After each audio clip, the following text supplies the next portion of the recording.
So traditionally, transactional systems and analytical systems have been quite separate.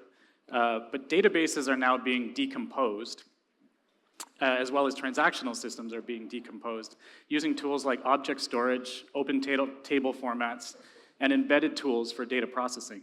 And these technologies are either bridging the gap or even blurring the lines between what's a transactional system and what's an analytical system. So we're going to present a talk today with some of our recent experiences using some of these tools for large-scale, real-time IoT systems. And just a disclaimer before we start that this is a talk based on our personal experiences, and we're not speaking on behalf of our employer, past or present. All right. Before we get started, just a bit of context. Yes, we are platform engineers, but we work with the edge regularly, which gives us like a different perspective on the work we do. For example, we regularly work with electric vehicle chargers, and that means that we need to both handle the transactional loads, like for example, real-time availability of a charger, can you go there and charge, or analytical workloads, like for example, how much energy has this car charged at this particular location. So with this as context, let's just jump right in. So I'm sure many of you have seen a similar table in this, that it always compares transactional to analytical workloads. Both were created or defined mostly at the same time in the 70s and 80s, respectively. And they have been actually trying to meet different business needs. I would like to actually call out a very specific event, which was like the release of the MapReduce paper that happened in the mid-2000s that basically changed the analytical world. And it was the birth of the big data and what we have become, all the data lakes and data lakehouses that we work with today, and all the tools around them. So as Colin was saying, what fast forwarding to today, what we're seeing is that the paradigm of the databases is actually getting decomposed. So what does that mean? It basically means that they are taking the databases and they are putting them into simpler pieces where you can actually develop those pieces independently or use some open source available tools. What we have found is that following this pattern of decomposition, the traditional database is what actually starts blurring the lines between analytical and transactional workloads. So in general, we will say that there are like 4 components: the ingestion layer, the query planner and the optimizer, the query executor, and finally the storage layer. You can actually see this kind of pattern already in some products you can use today, like for example, Grafana Mimir, which is a database to store time series data from Prometheus, or some cloud offerings like Amazon Aurora. So let's start with the storage layer, actually. So normally, when you do transactional workloads, you will actually rely on fast access disks, like SSDs. However, on the contrary, on analytical workloads, you will actually go and use either block storage or object storage. Object storage has become like the de facto data storage to be able to actually store all the analytical workloads.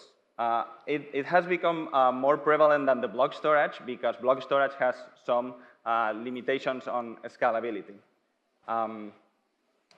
It was actually invented or introduced in the mid-90s, but the first big offering was actually S3. I'm sure that everybody in this room has dealt with S3 in one way or another.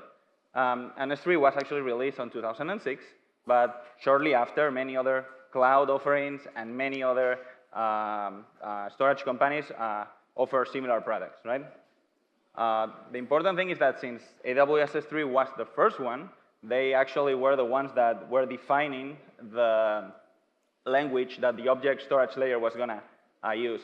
And they basically released like the AWS S3 HTTP API that then the other competitors had to implement to be able to actually attract customers and prevent vendor lock-in. So people will be able to move from AWS to all the other offerings. Lately, I think this is the last one, R2 from Cloudflare. It's very similar to S3, just cheaper. They don't charge egress. It makes it like very good for if you want to actually send things to the internet. So when we talk about object storage, normally the first concern is latency. If we see this diagram that AWS released a few months ago, you can actually compare their SSD storage layer, which is the EBS general purpose, which has a latency of 1 to 2 milliseconds, compared to S3 standard, which has a 10 to 200 milliseconds. That difference, that is 10x to 100x, and also you can notice like the variability of it is very different, makes it very challenging or impossible to actually do some workloads on object storage on S3. And it makes it very, very complicated to do transactions. So what have people been doing to try to speed things up? They have been trying to implement caches, right? Either using in-memory databases like Redis or Memcache.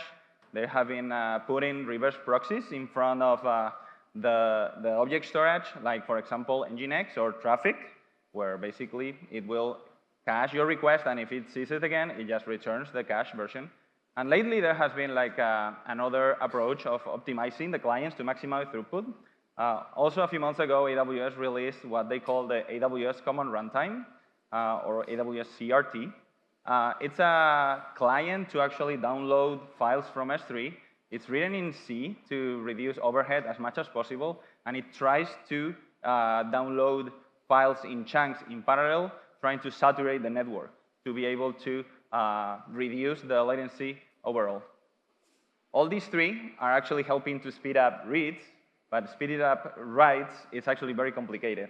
In most of the S3 and object storage offerings, you need to actually replicate the object that you are putting into it. So you need to wait until the object has been copied around the world to different data centers. That's because also most of them offer read after write SLAs. Another thing to keep in mind is that object storage is not a file system, and it's actually very different. File system normally uses a file protocol like POSIX or NFS, and object storage, as I said, it normally uses an HTTP API that basically uses get or put or head methods, right? So this means that some things that you can do with a file system, you cannot really do on an object storage. Like, for example, editing an open file or renaming a file. However, what if it will be, or it would look like a file system? In the past, there have been some options like S3FS that will actually mount your bucket as a file system, but there has been another client that AWS has released that is called MountPoint for S3, and this one is especially interesting to us because it basically does the same thing, allows you to mount your bucket on the file system, and it makes it look like you're accessing files locally, but it comes with 2 or 3 goodies that others don't. The first one is that it actually implements this client that I was talking about a minute ago to enhance or maximize the throughput. It has optional caching, although it's important to call that for the caching that it provides, it stores locally the encrypted version of the objects. So even if files are actually cached, they are encrypted, and when you actually pull them, they need to be decrypted. So you will never see the same latency as you are seeing in the file system itself. It's slightly slower. And then the last thing is that they also released Kubernetes CSI, container storage interface, which allows you to actually mount the bucket as a volume in your Kubernetes workloads, which makes it like super, super good. So how does it work? It's basically just a translation layer where your application will talk to the file system, thinking it's a file system, and those commands will actually get just translated to get HTTP request or put, depending on the operation that you're actually making. Can object storage get faster? It actually can. Also, AWS lately released this new offering for S3. It's called S3 Express One Zone. And its main purpose is to reduce latency on object storage. And this is what we also believe is enabling that you can run transactional and analytical workloads on object storage. So if we go back to the diagram before, we can see here that this was there before, although I didn't mention it. And the actual latency is 3 to 10 milliseconds, which is much closer to the SSD latency and less variable than the S3 standard one. However, like everything is trade-offs, so obviously they did something to be able to achieve this. And the thing they did is that they sacrificed a bit of availability. That's why it's called one zone, because it's not replicating across data centers. So basically, the three things they changed to make it faster is that data is not replicated across data centers. It's replicated within the data center, which makes it, I believe, if I recall correctly, 99.95% availability. They implemented a new session-based authentication that basically simplifies the authentication flow and removes some overhead. And they also implemented the simplified checksums, which is just simpler computations. And then you can save some CPU cycles on them. Looking at this benchmark that we got, there's a link to the blog post where we got it. I will just take this as a reference. I mean, as a general rule, never trust any benchmark. Just run it for your own workload, because you might get different results, and then you might be disappointed. And the other good thing about S3 Express is that it's behind the S3 service, and it uses the S3 API. So if you already have a tool or an application that is using general S3 backend, most likely it already works with S3 Express, which it might be interesting for some use cases. If you guys want to know more about what they are doing at Amazon and S3, we recommend this talk by Andy Warfield, which is one of the main engineers working on it. And we also want to mention that, yes, we talk about a lot of the AWS offerings, but we believe that these advantages that they are implementing right now will get basically replicated in many other cloud providers, as it has happened in the past. So now that we've talked about object storage, let's talk a bit about our preferred data format that we use to store data on object storage. So Parquet. Parquet, it's a column-oriented data format that has been released in 2013 or 12, I don't recall correctly. But it is very interesting because of its data structure and the capabilities it provides. So data is actually stored in different row groups, and within each row group, you have the columns that you want to store data on. What is interesting about it is that those columns are independent from each other, and they can be compressed and accessed just independently.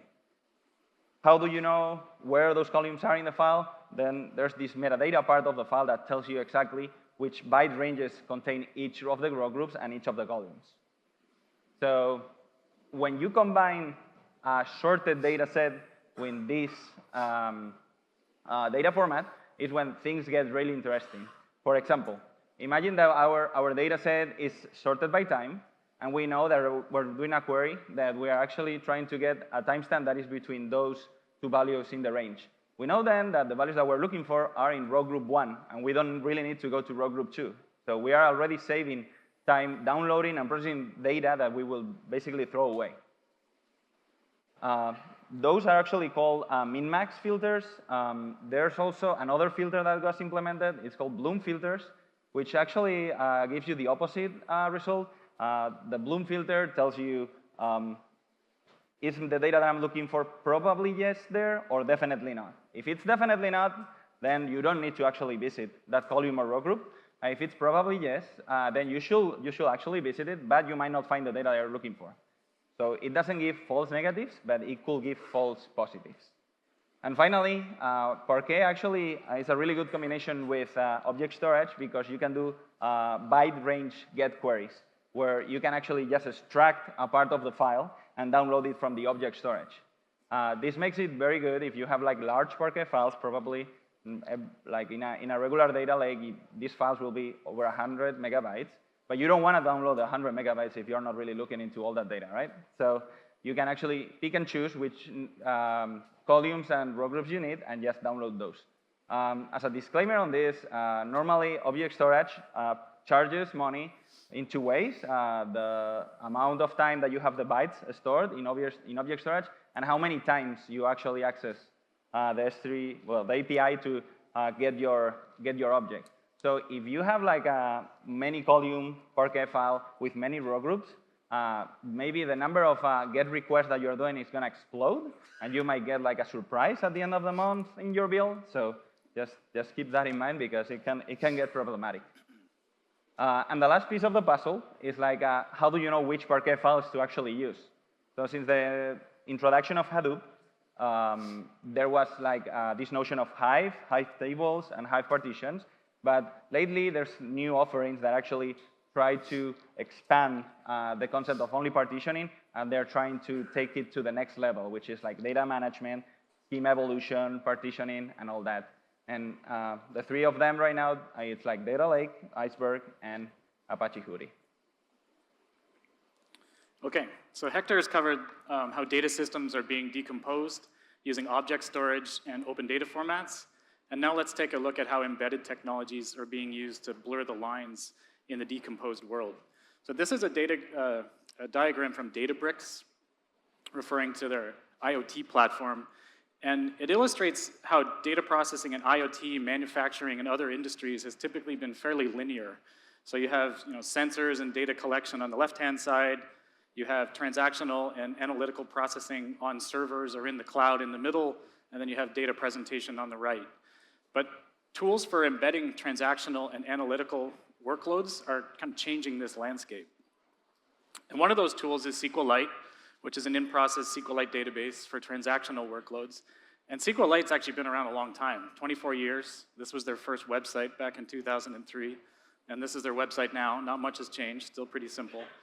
SQLite is the most ubiquitous database in the world. It's installed on the order of billions. It's on all of our phones, in every web browser, and many IoT devices. SQLite uses very little memory and CPU, and it's very robust given its long history and careful attention to reliability. So let's look at a simple example of using SQLite. So let's just assume we have a bunch of weighing stations as part of some manufacturing process. And the weighing station has a unique identifier, it has a name, and it has a location. And we can insert data into this table for a number of stations in a number of different cities. And if we select the rows from that table, we get the data back that we would expect. And let's also create a table for recording some measurements at those stations. Each measurement will have a unique ID. It's going to refer to the station ID, which is a foreign key reference to that station table that we just created. And then it's going to have a measurement, which has a timestamp, a measurement name, and a measurement value. And we can insert data into the measurements table, and it'll look like the following. And here we're recording the weight, the temperature, and the humidity at each station. So far, this is an example of using a SQLite client and a SQLite database in an embedded system. A much newer technology that's focused on embedded analytical processing is DuckDB. And the first time Héctor and I actually heard about DuckDB was at this conference last year in this talk, which we recommend watching. Just a note of caution that DuckDB has changed a lot in the past year, so make sure you're up to date on where it's headed since. So DuckDB is inspired by SQLite and trying to be an embedded client, but it's focused on analytical workloads rather than transactional workloads. And because DuckDB is a hybrid tool, it can do many different things. So for example, DuckDB can read and write SQLite. So we can attach the SQLite database from the previous example, and DuckDB can read that measurements table and return the data that we saw before, but this time we're using a DuckDB client instead of the SQLite client. In addition, DuckDB can read and write from other relational databases, including MySQL and Postgres, and it can union queries or join queries across these databases, which is quite unique. Similarly, it can also read from files like Parquet that Héctor mentioned. It can read from JSON files, can also read from CSV, and it can similarly union or join queries across these files represented as a table abstraction, and I'll show an example shortly. DuckDB can interoperate concurrently with SQLite clients, either in the same process or in different processes. And just a note, if you're doing this in the same process, the locking is handled by the SQLite library, not by DuckDB. And so you need to be careful not to mix versions of SQLite that are binary incompatible. This is something that we ran into. You'll end up with runtime errors, and we actually contributed this to the documentation to save others the pain. As I mentioned, DuckDB can union and join queries across data sources, allowing one to mix both transactional and analytical queries in embedded environments. And let's take a look at a few examples. So the measurement database that we saw before can be exported to a Parquet file just using a simple SQL statement. In the example that Héctor and I were using, our SQL database was about 95 megabytes, and the Parquet file is about a third of that size due to the columnar compression that Héctor mentioned. And then we can inspect that Parquet file using the Parquet tool, which will look at the metadata in the footer of the file. And we can see that the Parquet schema in the metadata basically matches that table schema that we defined in SQL earlier. So that's what we expect. Then if we actually look into the row groups in the Parquet, we can see there are a number of row groups. And those row groups are ordered by event ID and time. And you can also see how the min and max of each column, like Héctor mentioned, is represented. So that's what allows us to skip over entire row groups if the data we're looking for is not in that row group. DuckDB can be used to pivot tables. So here's an example of pivoting on value and then grouping and ordering by timestamp and station ID. So instead of the original denormalized data in the measurements table, we can take all of the measurements that were at the same timestamp at the same station and then represent those as columns instead. And this can offer much faster query and also much better columnar compression.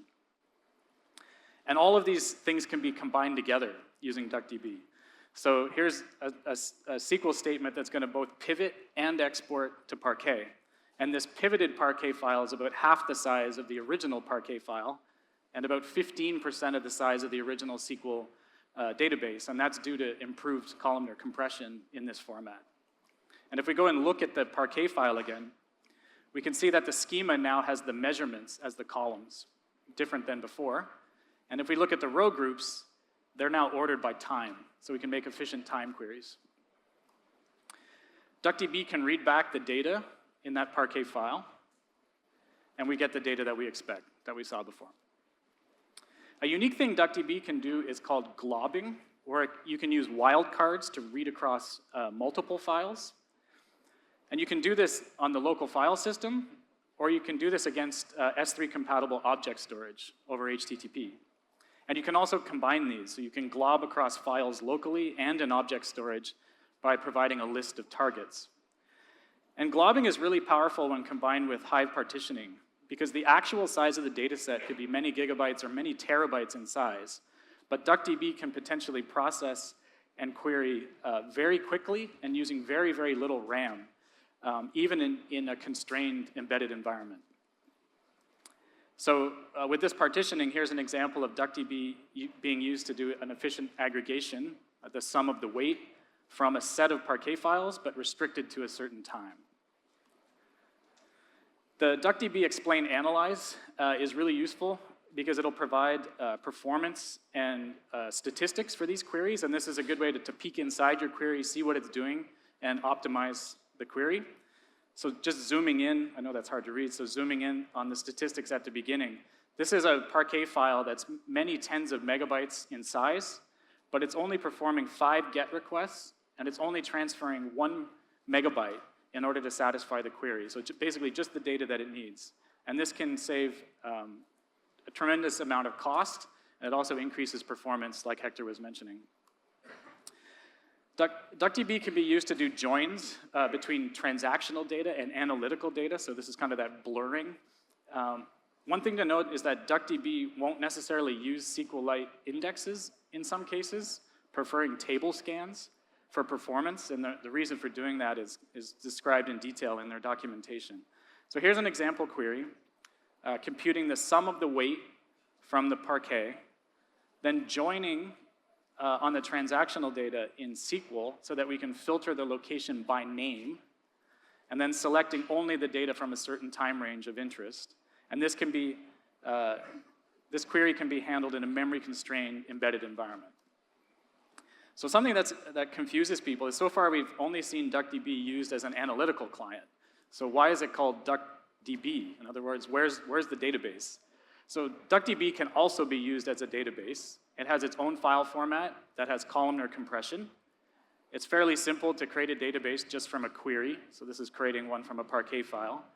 DuckDB also has an appender, so you can efficiently write appends to the database. And in some cases, DuckDB depends on the schema and the query, but it can have performance that's much better than querying Parquet. So wrapping up this section, it's reasonable to think of SQLite as a small embedded database because that's how it's usually used. But a SQLite database can be gigabytes or terabytes in size, much, much larger than memory. And you should certainly use an enterprise database for highly concurrent or complex workloads. But for a dedicated application, maybe with a single client, a single large SQLite database can perform just fine. And of course, it depends on the hardware and the schema and how you've configured SQLite, but it can ingest close to 1 million rows per second, even at very high row counts. So it's not only can you have large SQLite databases, you can also have very good throughput. So this can change the way we think about building our applications.